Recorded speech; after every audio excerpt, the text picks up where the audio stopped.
C'est des gens bons à mettre au mur. Et pan. C'est tout. De qui parlez-vous? Je parle de ces gens-là qui vous gouvernent, qui sont en train de vous conduire pour vous dîner comme à l'abattoir, comme nous conduit les bêtes. Le choc des civilisations serait-il planifié? Dans une interview du 7 janvier 2015, Gerhard Wisniewski a décrit le soi-disant combat contre la terreur qui a commencé le 11 septembre 2001.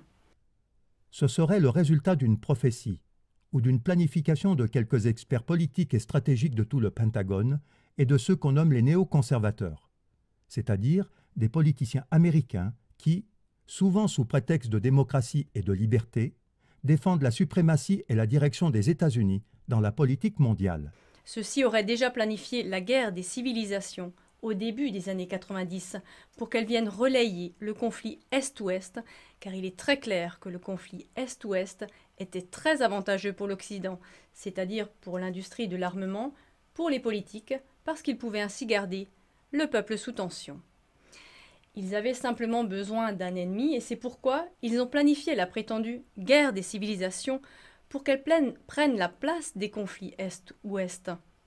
Cela a été écrit en 1996 dans le livre « Le choc des civilisations » du célèbre politologue Samuel Huntington. Celui-ci aurait prédit ce qui n'existait pratiquement pas au milieu des années 80 et semblait moyenâgeux, à savoir des conflits religieux. À ce propos, Wisniewski affirme: Là, les services secrets occidentaux ont beaucoup de responsabilités, car c'est eux qui veulent attiser tant de haine, jusqu'au point où en quelque sorte le moteur commence à tourner et où la guerre des civilisations démarre et tourne toute seule.